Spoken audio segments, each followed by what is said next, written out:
ಬೆಳ್ತಂಗಡಿಯಲ್ಲಿ ನಡೆದಂಥ ದೇವರ ಪಲ್ಲಕ್ಕಿ ಉತ್ಸವದ ಸಂದರ್ಭದಲ್ಲಿ ನಡೆದಂಥ ಒಂದು ಸಣ್ಣ ಘಟನಾವಳಿ ಆ, ಭಾರಿ ದೊಡ್ಡ ಮಟ್ಟಕ್ಕೆ ಇವತ್ತು ಸಾಮಾಜಿಕ ಜಾಲತಾಣದಲ್ಲಿ ಚರ್ಚೆ ಆಗ್ತಾ ಉಂಟು, ಪ್ರಶ್ನೆ ಆಗ್ತಾ ಉಂಟು. ಓ ಎಸ್, ಯಾಕೆ ಹೀಗೆ ನಡೆಯಿತು, ಯಾಕೆ ಹೀಗೆಲ್ಲ ನಡೆಯುತ್ತೆ, ಇದೇನು ಅಪರಾಧವೋ, ಇದೇನು ಜಾತಿ ವ್ಯವಸ್ಥೆಯೋ, ಇದೇನು ಮೇಲ್ವರ್ಗ ಕೆಳವರ್ಗವೋ ಅನ್ನುವಂಥ ಪ್ರಶ್ನೆಗಳು.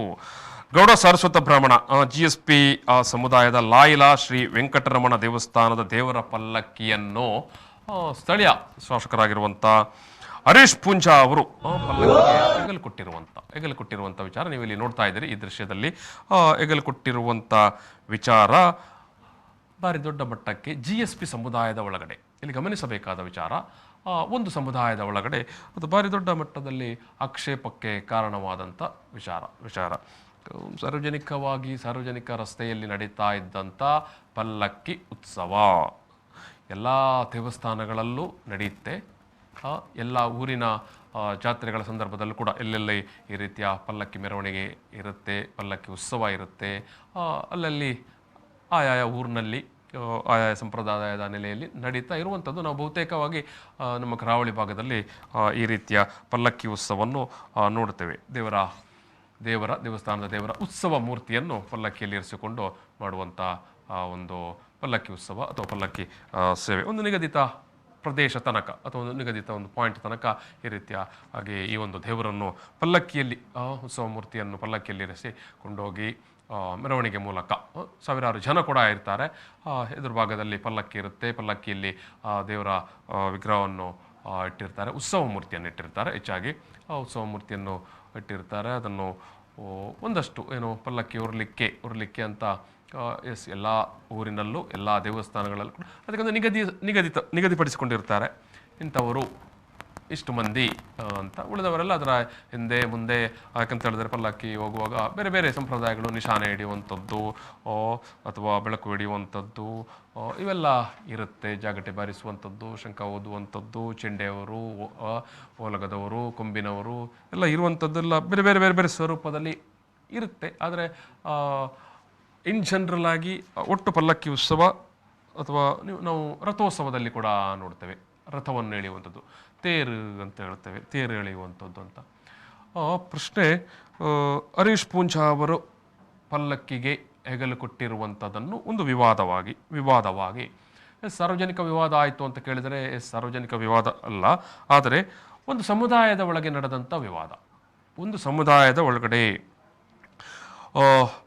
ಹರೀಶ್ ಪೂಂಜಾ ಅವರು ಯಾಕೆ ಹೆಗಲು ಕೊಟ್ಟರು ಅಂತ ಇವತ್ತು ಸಾಮಾಜಿಕ ಜಾಲತಾಣದಲ್ಲಿ ಬರ್ತಾ ಇರುವಂಥ ಪ್ರಶ್ನೆ. ಅವರದ್ದೇನಾದರೂ ತಪ್ಪು ಉಂಟಾ? ಖಂಡಿತ ಇಲ್ಲ. ಒಬ್ಬ ಜನನಾಯಕ ಅಥವಾ ಕ್ಷೇತ್ರದ MLA ಎಸ್ ಬೀದಿಯಲ್ಲಿ ಬರ್ತಾ ಇದ್ದರು. ಅವರನ್ನು ಸ್ಥಳೀಯರು, ಆ ಉತ್ಸವಕ್ಕೆ ಬಂದಂಥ ಸ್ಥಳೀಯರು ಅವರನ್ನು ಕರೆಸಿಕೊಂಡರು. ಅವರಿಗೆ ಕೂಡ ಹೆಗಲು ಕೊಡಲಿಕ್ಕೆ ಹೇಳಿದರು. ಅವರದ್ದೇನು ತಪ್ಪಿಲ್ಲ, ಸ್ವಾಭಾವಿಕವಾಗಿ ತಪ್ಪಿಲ್ಲ.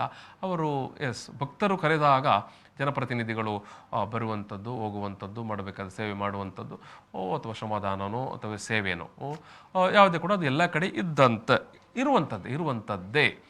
ಪ್ರಶ್ನೆ ಆದದ್ದು ಇಲ್ಲಿ ರಾಜಕೀಯ ಕೂಡ ಬಂದದ್ದಲ್ಲ. ಇದು ಯಾಕೆ ನಮ್ಮದಲ್ಲದ ಸಮುದಾಯದ ವ್ಯಕ್ತಿಯೊಬ್ಬರನ್ನು ಪಲ್ಲಕ್ಕಿ ಹೊರುವಂತೆ ಮಾಡಲಾಯಿತು ಅಥವಾ ಪಲ್ಲಕ್ಕಿಗೆ ಹೆಗಲು ಕೊಡುವಂತೆ ಮಾಡಲಾಯಿತು ಅನ್ನುವಂಥದ್ದು ಪ್ರಶ್ನೆ ಮತ್ತು ಜಿಜ್ಞಾಸೆ ನಡೀತಾ ಇರುವಂಥದ್ದು. ಸಂಪ್ರದಾಯ ಮುರಿದು ಪಲ್ಲಕ್ಕಿಯನ್ನು ಶಾಸಕ ಹರೀಶ್ ಪೂಂಜಾ ಅವರು ಅದಕ್ಕೆ ಹೆಗಲು ಕೊಟ್ಟರು ಅನ್ನುವಂಥದ್ದು ಆ ದೇವಸ್ಥಾನದ ಗೌಡ ಸಾರಸ್ವತ ಬ್ರಾಹ್ಮಣ ಸಮುದಾಯಕ್ಕೆ ಸೇರಿದಂಥ ಲಾಯಲಾ ಶ್ರೀ ವೆಂಕಟರಮಣ ದೇವಸ್ಥಾನದ ಆಡಳಿತ ಮಂಡಳಿಯ ವಿರುದ್ಧ ಅದೇ ಸಮುದಾಯ ಅಂತ ಹೇಳಿದ್ರೆ GSP ಸಮುದಾಯದ ಒಳಗಡೆ ವ್ಯಾಪಕವಾದಂಥ ಆಕ್ರೋಶ ವ್ಯಕ್ತವಾಗಿರುವಂಥ ವಿಚಾರ ಅದು ಇವತ್ತು ಎಲ್ಲ ಸಾಮಾಜಿಕ ಜಾಲತಾಣದಲ್ಲಿ ಭಾರಿ ದೊಡ್ಡ ಚರ್ಚೆ ಮತ್ತು ಪ್ರಶ್ನೆ ಆಗ್ತಾ ಉಂಟು. ಹಾಗಿದ್ರೆ ಸಾರ್ವಜನಿಕ ರಸ್ತೆಯಲ್ಲಿ ಹೋಗುವ ಪಲ್ಲಕ್ಕಿ ಉತ್ಸವ, ಸಾರ್ವಜನಿಕ ರಸ್ತೆಯಲ್ಲಿ ಹೋಗುವಂಥ ರಥೋತ್ಸವ, ಇದಕ್ಕೆ ಸಾರ್ವಜನಿಕರು ಹೆಗಲು ಕೊಡುವಂಥದ್ದು, ಸಾರ್ವಜನಿಕರು ಕೈ ಕೊಡುವಂಥದ್ದು ಇಲ್ಲವೇ, ಮಾಡಬಾರದೇ? ಅಂತ. ಎಸ್, ನಮ್ಮ ಅನೇಕ ದೇವಸ್ಥಾನಗಳು ಹಿಂದೆ ಎಲ್ಲ ಒಂದೊಂದು ಸಮುದಾಯದವರ ಕೈಯಲ್ಲಿತ್ತು. ಕ್ರಮೇಣ ಅದು ಎಂಡೋಮೆಂಟ್ ಅಂದರೆ ಹಿಂದೂ ಧರ್ಮದಾಯ ದತ್ತಿ ಇಲಾಖೆಯ ವ್ಯಾಪ್ತಿಯ ಒಳಗಡೆ ಬಂತು. ಆದರೆ ಇನ್ನೂ ಒಂದಷ್ಟು ಸಮುದಾಯದ ದೇವಸ್ಥಾನಗಳನ್ನು ಆಯಾ ಸಮುದಾಯದವರೇ ನಡೆಸಿಕೊಂಡು ಬರ್ತಾ ಇದ್ದಾರೆ. ಅದು ಸಾರ್ವಜನಿಕ ದೇವಸ್ಥಾನ ಆಗಿಲ್ಲ.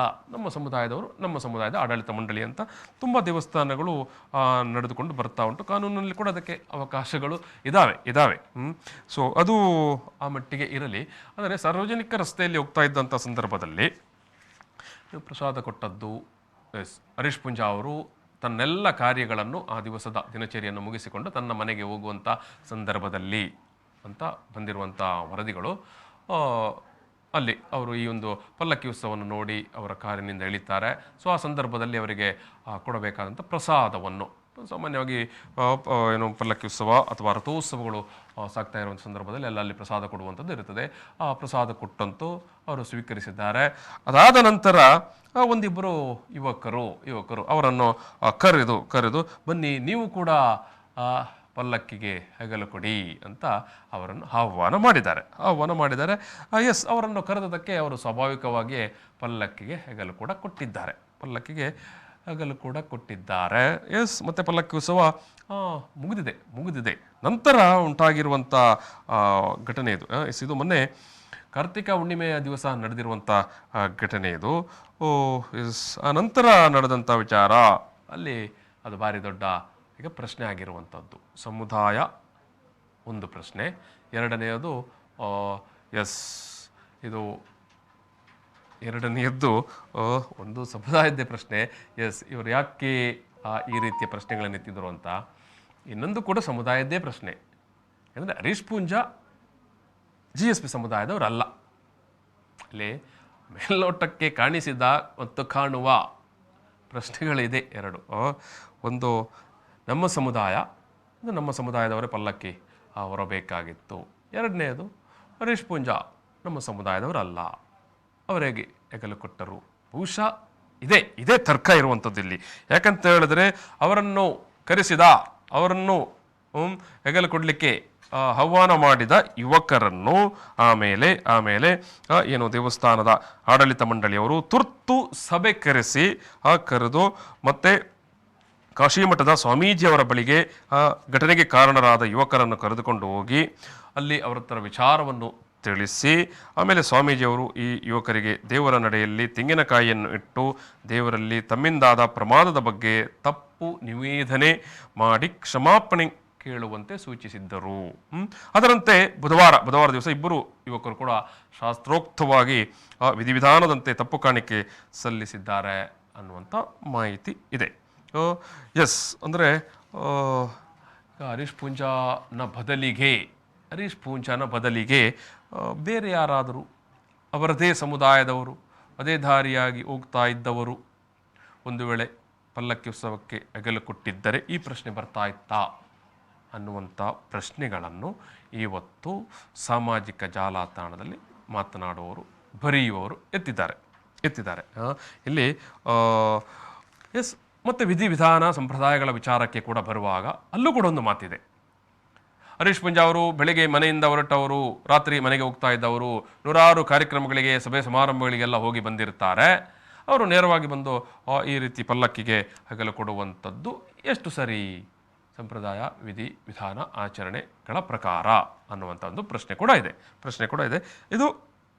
ಇದು ಕೂಡ ಮೇಲ್ನೋಟಕ್ಕೆ ಒಂದು ಪ್ರಶ್ನೆ ಅಂತ ಕಾಣಿಸಿಕೊಂಡರೂ ಕೂಡ ಆಳವಾಗಿ ನೋಡಿದಾಗ ಹೆಗಲು ಕೊಟ್ಟವನ ಜಾತಿ ಮತ್ತು ದೇವಸ್ಥಾನದವರ ಜಾತಿ, ಇದು ಇಲ್ಲಿ ಪ್ರಶ್ನೆಯಾಗಿ ಕಾಡಿರುವಂಥ ವಿಚಾರ.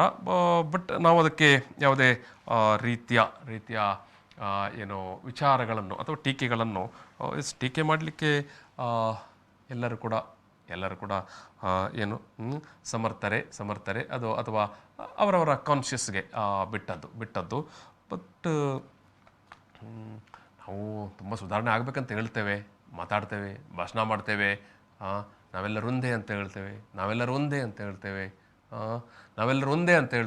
ಆದರೂ ಇಂಥ ಸನ್ನಿವೇಶಗಳು ಯಾಕೆ ಬರುತ್ತೆ ಅಂತ ಒಂದು ಪ್ರಶ್ನೆಯಾಗಿ ಕಾಡೋದಿಲ್ವಾ?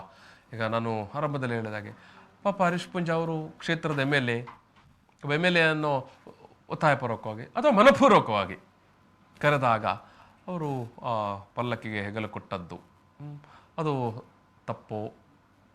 ತಪ್ಪಲ್ವೋ? ಈಗ ಒಬ್ಬ ಎಮ್.ಎಲ್.ಎ.ಯನ್ನು ಬೀದಿಯಲ್ಲಿ ಆ ಹೊತ್ತಿಗೆ ಆ ಕ್ಷಣಕ್ಕೆ ಬರ್ತಾ ಇರುವಂಥ ಜನಪ್ರತಿನಿಧಿಯಾಗಿ ಅವನ ಪಕ್ಷ ಮತ್ತು ರಾಜಕೀಯ ಅದನ್ನು ಬದಿಗಿಟ್ಟು ಬಿಡುವ, ಅವನನ್ನು ಕರೆದಾಗ ಅವನು ಬೇಡ ಅಂತ ಹೇಳಿದರೆ ಕೂಡ ಅಲ್ಲೂ ಒಂದು ಬೇಸರ ಆಗುತ್ತೆ. ನಾವು ಕರೆದೆವು ಆದರೂ ಅವ್ರು ಬರಲಿಲ್ಲ, ಅವ್ರು ಬೇಡ ಅಂತ ಹೇಳಿದರು ಅಂತ, ಅದು ಒಂದು ವಿಚಾರ ಇರ್ಬೋದು. ಆಯಿತು, ಕರೆದವರು ಹೆಗಲು ಕೊಟ್ಟರು, ಅವರದ್ದೇನು ತಪ್ಪು ಇರುವುದಿಲ್ಲ. ಅವರು ಪಾಪ ಭಕ್ತರು ಕರೆದಿದ್ದಾರೆ, ನನ್ನ ಅಭಿಮಾನಿಗಳು ಕರೆದಿದ್ದಾರೆ, ನನ್ನ ಕ್ಷೇತ್ರದವರು ಕರೆದಿದ್ದಾರೆ, ನನ್ನ ಮತದಾರರು ಕರೆದಿದ್ದಾರೆ ಅಂತ ಹೇಳಿ ಅವರು ಹೋಗಿರ್ತಾರೆ, ಪ್ರೀತಿಯಿಂದಲೇ ಹೋಗಿರ್ತಾರೆ. ಸೊ ಆದರೆ ನಂತರದ ಬೆಳವಣಿಗೆಗಳು ಮಾತ್ರ ಅದು ಪ್ರಶ್ನೆ, ಧಾರ್ಮಿಕ ವಿಧಿವಿಧಾನವೇ ಸಂಪ್ರದಾಯವೇ ಮುಖ್ಯವೋ ಜಾತಿ ಮುಖ್ಯವಾಯಿತೋ ಅನ್ನುವಂಥ ಪ್ರಶ್ನೆ ಕಾಡ್ತಾ ಇರುವಂಥದ್ದು.